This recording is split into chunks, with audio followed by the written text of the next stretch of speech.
আমাদেরকে মুখ্য উদ্দেশ্য নিয়ে সৃষ্টি করেছেন, আমরা পালন না করেও যে সুখে আছি, তার হুকুমকে অমান্য করেও যে আল্লাহ আমাদেরকে রুজি দিচ্ছেন, এর থেকে বড় পাওনা, বড় আশা আর হতে পারে না। তাই যত কঞ্জুসি হই না কেন, যত বখিলি হই না কেন,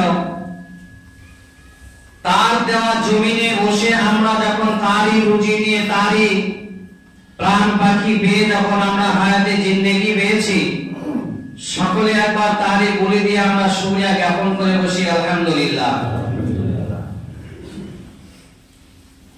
দরুদ ও সালাম বর্ষিত হোক শেষ জামানার শেষ নবী, শ্রেষ্ঠ নবী জনাবে মুহাম্মদ রাসূলুল্লাহ সাল্লাল্লাহু আলাইহি ওয়াসাল্লামের উপর। আল্লাহুম্মা সাল্লি আলাইহি ওয়া বারিক আলাইহি। আমি আপনাদের সম্মুখে কোরআনুল মাজিদের দুটি আয়াত তেলাওয়াত করেছি। দুটি সূরার ভেতর থেকে দুটি আয়াত তুলে নিয়েছি। এই আয়াত দুটিকে সামনে রেখে নববর্ষ সম্পর্কে দু চারটি কথা বলে আমার বক্তৃতা ইতি করব। আমার তৌফিক ইল্লা বিল্লাহ, আলাইহি তাওয়াক্কালতু ওয়া ইলাইহি উনীব। রব্বি ইশরাহ লি সাদরি ওয়া ইয়াসসির লি আমরি ওয়াহলুল উকদাতাম মিন লিসানি ইয়াফকাহু কাওলি। রব্বি জিদনি ইলমা, আল্লাহুম্মা রব্বি জিদনি ইলমা। সম্মানীয় শ্রদ্ধেয় মুসলিম সমাজ, আমরা সকলেই অবগত রয়েছি যে জায়গাটি আমরা বাস করছি, এই দুনিয়া কিন্তু আমাদের চিরস্থায়ী স্থান নয়, ক্ষণস্থায়ী জায়গা। এখান থেকে আমরা সকলে বিদায় নেব, এটা আমরা সকলেই অবগত রয়েছি। তবে একটা জিনিস হাদিসের ভাষায় মহানবী মুহাম্মদ রাসূলুল্লাহ সাল্লাল্লাহু আলাইহি ওয়াসাল্লাম মুখরোচিত বাণী, মুখ মিশ্রিত বাণী, তিনি বলেছেন এই দুনিয়া একটি, কিন্তু এই দুনিয়াটা মুমিনদের জন্য জেলখানা। যারা কাফের, বেদিন হবে, মুরতাদ হবে যারা, তাদের জন্য এটা জান্নাতখানা। একজন নামাজ না পড়ে সুখে আছে, হারাম খেয়েও সুখে আছে, লোককে হত্যা করেও সে সুখে আছে, লোকের হক মেরেও সে সুখে আছে, পরের আল কেটেও সুখে আছে, পরের পেছনে গীবত পরনিন্দা করেও সে সুখে আছে। এটা সুখে সে থাকবে, এটা আল্লাহ রাসূল বলেছেন। সে সুখে কেন থাকবে? আজকে ভারতবর্ষের যিনি প্রধানমন্ত্রী, তিনি আজকে ওইভাবে দুনিয়াতে ঘুমাবেন একটা মুমিন জান্নাতে যেভাবে ঘুমায়।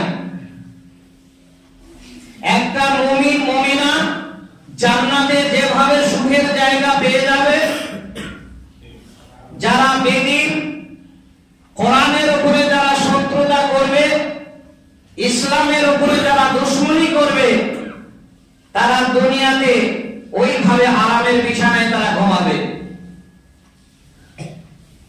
তাহলে সেখানে মোদি ঘুমাচ্ছে বলে তার ঘুমের সাথে পাল্লা দিয়ে একটা মুসলিম কখনোই ঘুমাতে পারে না।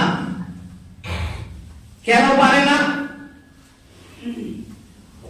একটা বেদিন যে আল্লাহর নেমখান যারা, তাদের টাইম সম্পর্কে কোনো জ্ঞান থাকবে না। ভোর 4:30টার সময় কেন উঠতে হবে, 12টা 5-এ কেন উঠতে হবে, 2:45-এ কেন উঠতে হবে, 7:30টায় কেন জাগতে হবে, এই জ্ঞান গরিমাটা তাদের ভেতরে থাকবে না। একটা মুসলিম, একটা মুসলমান যে দাবিদার, সে ওই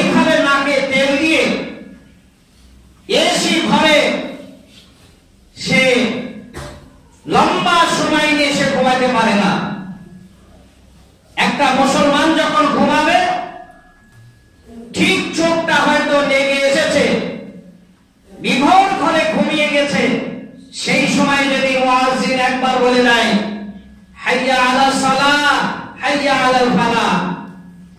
তুমি মুসলমান খাতায় নাম লিখেছো, তোমার ঘুম হারাম হয়ে গেল যে, আর ঘুমানো চলবে না। এখন এই সত্য শোনার পরও যে ঘুমাবে, সেই ব্যক্তির পরিণতি কি হবে? তাকে জাহান্নামে যাওয়ার জন্য সারা পৃথিবীর কোন মানুষ শত বাধা বিঘ্ন করে তাকে আঘাত করতে পারবে না।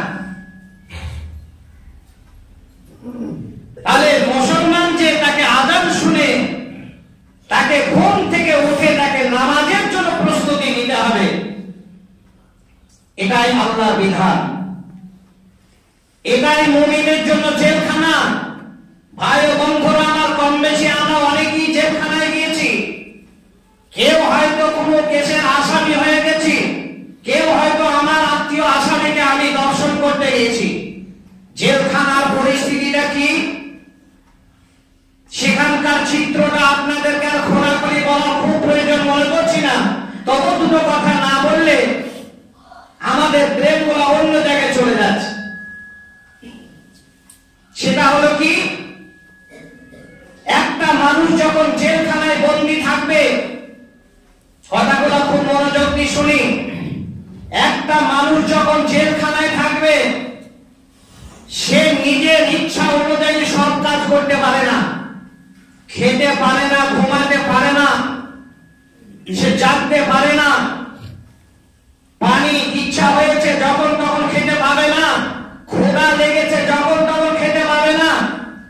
বাড়িতে আপনার অর্ধাঙ্গিনী আপনার স্ত্রীকে বলছেন, আমিনার মা আজকে রাত্রে আমি ভাত খাবো না, শরীরটা কেমন ভারী ভারী লাগছে, ঠান্ডা ঠান্ডা ভাব লাগছে, নাক গলা জ্বলা জ্বলা ভাব লাগছে, তুমি রাত্রে দুটি নরম করে গরম রুটি দিও তো, আজকে আমি একটু তরকারি দিয়ে মাছের কি হয়তো মাছের কলিয়া হোক আর মাংসের হয়তো ভুনা হোক, আমি সেই দিয়ে দু পিস আমি নরম গরম রুটি খাবো। আপনার অর্ধাঙ্গিনী বলল, আমার স্বামী কোনোদিন এই আপিল করে না, আজকে করেছে নিঘাত কোনো, হয়তো আমার পরীক্ষা হতে পারে, হয়তো তার কোনো ভালাই থাকতে পারে। সে তখন করলো কি, গুটি গুটি পায়ে ময়লা ছেড়ে দুটো পাতলা করে নরম গরম রুটি করে আপনার সামনে দিয়ে দিল। তিনখানা রুটির ভেতরে যদি একটি রুটি যদি পুড়ে যায়, সেই পোড়া রুটিটা যদি স্বামীর সামনে পড়ে, তাহলে সেই স্বামী তখন লাল লাল চোখ বার করে বলে, তোমার হুঁশ বলতে কিছু নাই।